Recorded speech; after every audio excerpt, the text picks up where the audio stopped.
la mi-mai, Baptiste Jabitoni répète dans les coulisses d'une des plus grandes salles de France, le Zénith de Paris. Quelques heures plus tard, il assure la première partie de la star internationale Joe Cocker. C'est un grand honneur d'avoir été choisi par un grand monsieur comme Joe Cocker. C'est juste incroyable. D'abord, cette approbation de ce monsieur, c'est... Et pour le soutenir, il s'est entouré de ceux qui comptent le plus pour lui. Je ne m'attendais pas à ce qu'il fasse quelque chose de sublime, parce que c'est sublime pour moi, pour lui, mais pour moi, en tant que maman, c'est extraordinaire ce qui lui arrive. Moins d'un an après la sortie de son album Oxygène, le Marseillais d'origine corse a gravi presque tous les échelons du succès, jusqu'à la signature d'un nouvel album en français, à venir sur une major. On peut s'attendre vraiment à avoir un Baptiste comme on n'a jamais vu de Baptiste. Alors déjà avec une certaine maturité de texte et une maturité musicale. Comment Baptiste est-il parvenu à éviter les pièges du métier? Qui a contribué à l'envol du jeune chanteur? Quels sont ceux qui l'animent et le soutiennent dans sa marche vers le succès? En exclusivité, il s'est confié à En Mode Gossip et nous l'avons accompagné dans sa nouvelle vie pendant plusieurs moments cruciaux de sa jeune carrière. Le 15 mai dernier au Zénith de Paris, Baptiste se prépare à monter sur la scène de l'une des plus grandes salles de France pour assurer la première partie de Joe Cocker. À ses côtés, les plus proches, dont sa mère. Dans les grands événements, il en a besoin. Il avait plusieurs concerts, j'ai mes activités aussi de mon côté, mais avec mon frère, on est venu pour soutenir, pour lui montrer qu'on est là. Et ça fait du bien, ça lui a fait du bien. Il a besoin. Quand elle est là, ça me repose. Elle est là, elle écoute, elle me rassure aussi. Une maman à son fils ou à sa fille. Moi, j'ai toujours dit à mon fils, garde la tête sur les épaules, parce qu'on ne sait pas ce qui peut arriver dans la vie. Et donc, quand il gagnait des sous, je lui plaçais. Et en fait, ça a continué. Et tant mieux pour lui. Il a su, il bossait, il bossait beaucoup, il bosse toujours d'ailleurs, il est comme ça. Un soutien d'autant plus important car Baptiste vient de se séparer de son amie, une jeune Française qui habite New York. Ça s'est terminé avec ma copine. Voilà, la distance. Elle habite à New York, moi à Paris, les voyages, je ne peux pas être trop présent. Donc c'était pas facile de pouvoir concilier tout ça. Donc bon, voilà. Elle aussi, elle a besoin de vivre sa vie de son côté. Et moi aussi, donc...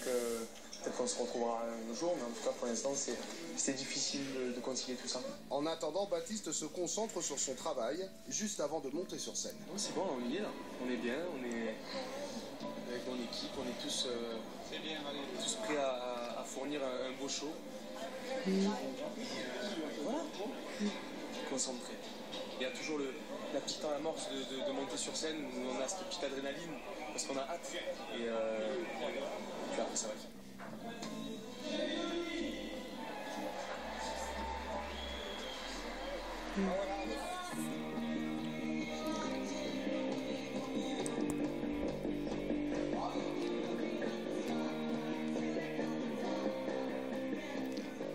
La première partie est courte, Baptiste n'a que 6 chansons pour convaincre le public. Au final, ce sera son enthousiasme qui l'aidera à remporter la partie. Du bonheur, voilà, en un mot c'est le bonheur. Voilà, c'est ça je crois la définition du bonheur. C'est se retrouver dans des moments comme ça où enfin on accomplit ses rêves. Voilà. Il y a quelques mois seulement, Baptiste sortait son premier album Oxygène. Financé par la participation des internautes et vendu sur le web, il utilise des moyens modernes pour contourner l'industrie du disque qui lui a fermé ses portes. Aujourd'hui, c'est le succès qui a donné raison à Baptiste. Je trouve que c'est un incroyable pied de nez aux maisons de disques de dire voilà, vous m'avez jeté par la porte, regardez, je reviens par la fenêtre, je reviens avec 60 000 albums vendus, des premières parties de Joe Cocker. Son challenge, il l'a réussi, c'était de montrer qu'il n'était pas qu'une belle gueule et que c'était un gros bosseur et qu'il y croyait, quoi. Il s'est accroché, il y croyait, il était entouré. C'est une réussite méritée et très maligne surtout. L'album obtient un disque d'or contesté par les organismes officiels, mais qui a mis Baptiste sur le chemin du succès qu'il a confirmé avec un duo.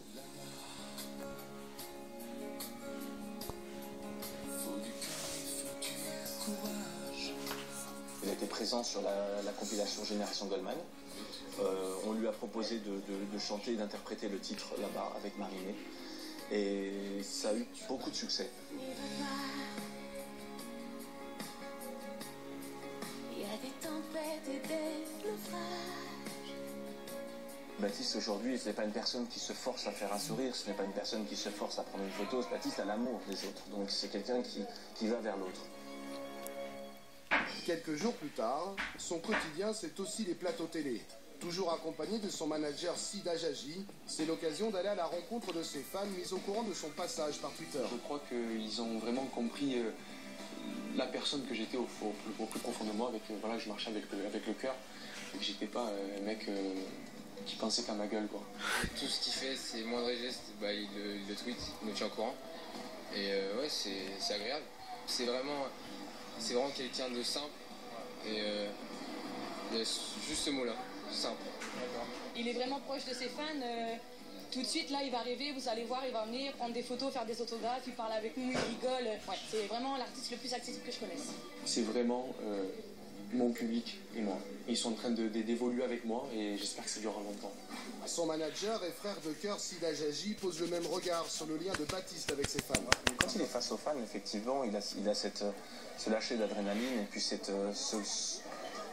pourquoi l'artiste a besoin et surtout de se nourrir de ces émotions-là. Il ne s'auto-analyse pas. C'est quelqu'un qui ne rentre pas dans l'analyse et c'est surtout quelqu'un qui vit les choses spontanément.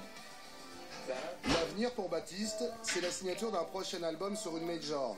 Et la nouveauté, c'est qu'il va chanter en français. Demain nous pourrons voyager, nous sera libre, nous serons l'humanité. Demain nos villes seront nouvelles, nos mille de forêt, nos îles seront plus belles. Demain, après la fortune, les vents et les marées, les guerriers de papier. Voilà, la suite, très heureux d'avoir signé chez Sony, chez Smart. C'est une belle reconnaissance de la part des professionnels. Je pense qu'il y a bien sûr quelque part une vitesse supérieure qui s'est enclenchée. Et je crois que c'est que de bon augure pour la suite, de ce qui va arriver.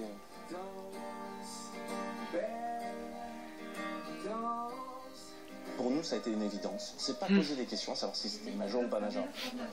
Donc, on a suivi un peu quelque part cet instinct d'aller signer. Et puis aujourd'hui, Baptiste est en train de travailler sur son album en français. Et il est accompagné, il est conseillé aussi. Et puis, il a la liberté de pouvoir, quand il le souhaite, dire je veux sortir cet album à ce moment-là, je veux faire ci, je veux faire ça. Et les gens ne me connaissaient pas en tant que chanteur français. Donc voilà, ça va être un album vraiment axé sur moi, mais beaucoup plus en intimité, voilà, où je vais vraiment me livrer, où je vais aborder des thèmes voilà, où je vais chercher un petit peu au plus profond de moi. Aux côtés de Linda Lemay, du frère de Calogero ou de son guitariste Johan Cerneski, avec qui il compose aussi, Baptiste travaille et répète, toujours avec la même passion. Je prends quelque part la vie du bon côté, je me dis, Baptiste, amuse-toi, fais ce que tu as envie de faire. T'as la chance de pouvoir le faire, fais-le. T'as ta mère qui est là, tout le monde est là, ils t'accompagnent, ils te soutiennent. Que demander de plus ?